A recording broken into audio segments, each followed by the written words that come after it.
Assalamualaikum warahmatullahi wabarakatuh. Perkenalkan, nama saya Muhammad Hifzul Mutakin, mahasiswa UIN Sunan Gunung Jati Bandung, jurusan Akidah dan Filsafat Islam kelas 1B. Membuat video ini untuk memenuhi tugas akhir mata kuliah Bahasa Indonesia. Di sini saya akan memaparkan sebuah jurnal karya dari Abdul Matin bin Salam dan Nur Sahid dari Institut Agama Islam Negeri Surakarta yang berjudul Tuhan dalam Perspektif Filsafat Pendidikan Islam. Latar belakang dibuatnya jurnal ini karena selama ini telah banyak pemikiran dan kebijakan yang diambil dalam rangka peningkatan kualitas pendidikan Islam yang diharapkan mampu memberikan nuansa baru bagi pengembangan sistem pendidikan Islam. Namun ada yang lupa bahwa sebelum membangun suatu sistem maka kita harus mengetahui dulu landasan dasar filosofi sesuatu tersebut. Dalam dunia pendidikan Islam mengenal apa yang namanya Sang Pencipta atau Tuhan. Islam menganggap apa yang semua ada di jagat raya ini adalah manifestasi dari eksistensi Tuhan itu sendiri. Maka apa-apa yang ada semaunya adalah dari Tuhan. Dari pandangan tersebut, pendidikan Islam mencoba untuk mencari tahu di mana posisi Tuhan dalam pendidikan Islam, agar menemukan dasar filosofis yang benar sebagai bahan perumusan sistem pendidikan yang baik. Karena pendidikan merupakan unsur terpenting bagi manusia untuk meningkatkan kadar kemanusiaannya, karena orang semakin banyak mengerti tentang dasar-dasar ilmu Islam baik, maka kemungkinan besar mereka akan lebih tahu dan lebih mengerti akan arti terciptanya seorang hamba. Pendidikan sebagai aktivitas yang sadar dirancang untuk membantu seseorang atau sekelompok orang dalam mengemban pandangan hidup untuk dapat menjalankan kehidupan dan memenuhi tujuan hidupnya secara lebih efektif dan efisien. Maka pendidikan Islam harus mengerti posisi Tuhan dalam pembelajaran untuk dasar pokok dalam pembentukan rumusan pendidikan Islam. Oleh karena pentingnya kajian yang memaparkan rumusan pendidikan Islam, bagaimana penjelasan Tuhan sebagai sumber pendidikan Islam, bagaimana penjelasan Tuhan sebagai dasar filsafat pendidikan Islam, serta bagaimana penjelasan Tuhan sebagai tujuan filsafat pendidikan Islam.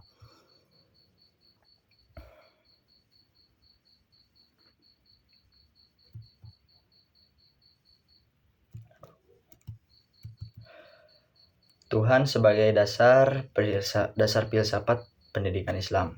Yang dimaksud dengan dasar pendidikan adalah pandangan hidup yang mendasari seluruh aktivitas pendidikan. Karena dasar menyangkut masalah ideal dan fundamental, maka dibutuhkan landasan pandangan hidup yang kokoh dan komprehensif, serta tidak mudah berubah.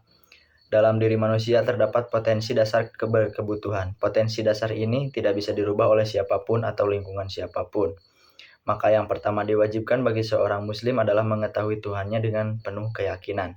Oleh karena itu, bagi Abu Dinata, dasar pendidikan Islam yang paling pertama adalah tauhid atau ketuhanan. Seluruh kegiatan pendidikan Islam dijiwai oleh norma-norma ilahiyah dan sekaligus dimotivasi sebagai ibadah.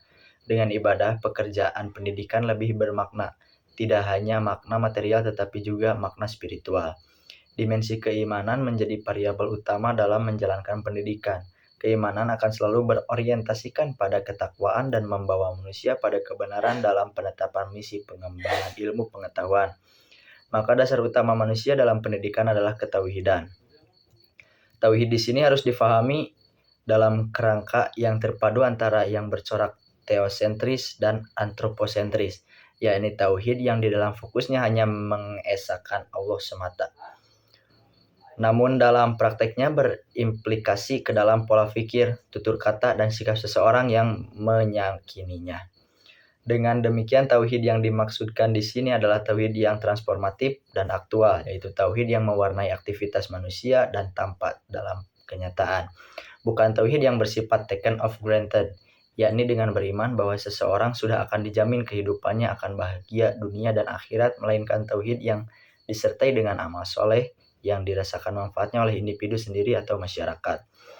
Corak teosentris dan antroposentris ini dilihat dari dua tugas manusia yang diberikan oleh Tuhan sebagaimana digambarkan di dalam Al-Quran surat Al-Baqarah ayat 30 yang artinya, dan ingatlah ketika Tuhanmu berfirman kepada para malaikat, Sesungguhnya aku hendak menjadikan seorang khalifah di muka bumi. Mereka berkata, mengapa engkau hendak menjadikan khalifah di bumi? Itu orang yang akan membuat kerusakan padanya dan menumpahkan darah.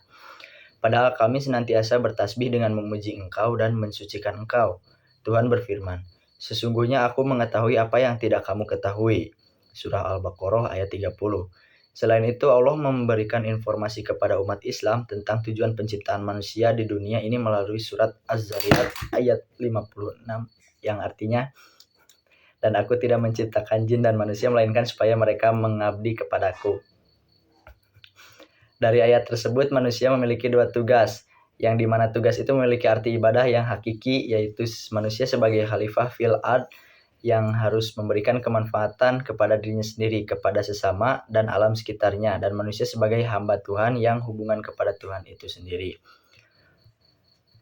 Dari dasar ketauhidan atau ketuhanan ini, maka bentuk pendidikan Islam harus idealistik, yakni pendidikan yang integralistik, humanistik, pragmatik, dan berakar pada budaya kuat. Pendidikan integralistik merupakan model pendidikan yang berorientasikan pada komponen kehidupan yang meliputi pendidikan yang berorientasi pada robbaniyah atau ketuhanan, insaniyah, kemanusiaan, dan alamiah, alam pada umumnya, sebagai suatu yang integral untuk mewujudkan rahmatan lil alamin, serta pendidikan yang menganggap manusia sebagai sebuah pribadi jasmani rohani, intelektual, perasaan, dan individu sosial. Pendidikan yang humanistik, pendidikan yang berorientasi pada manusia sebagai manusia atau humanisasi, yakni makhluk ciptaan Tuhan dengan fitrahnya. Manusia sebagai makhluk hidup harus mampu melangsungkan, mempertahankan, dan mengembangkan hidupnya.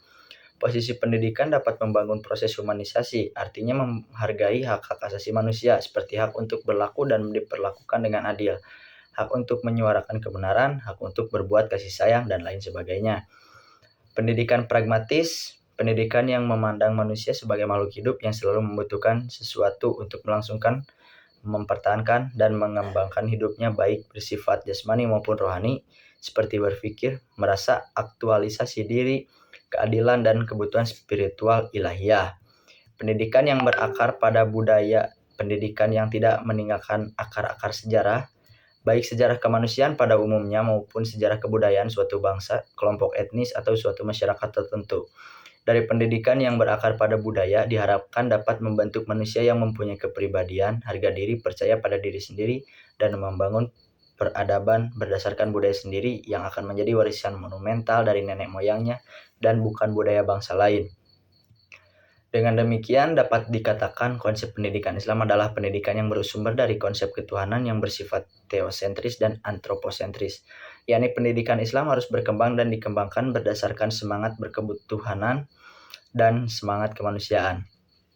Artinya dengan konsep ini, pendidikan Islam diharapkan menghasilkan peserta didik yang memiliki integritas tinggi, yang dapat bersyukur dan menyatu dengan kehendak Tuhannya, menyatu dengan dirinya sendiri sehingga tidak memiliki kepribadian yang terbelah, menyatu dengan masyarakat sehingga dapat menghilangkan disintegrasi sosial, dan menyatu dengan alam sehingga tidak membuat kerusakan, tetapi menjaga, memelihara, dan memberdayakan serta mengoptimalkan potensi alam sesuai kebutuhan manusia.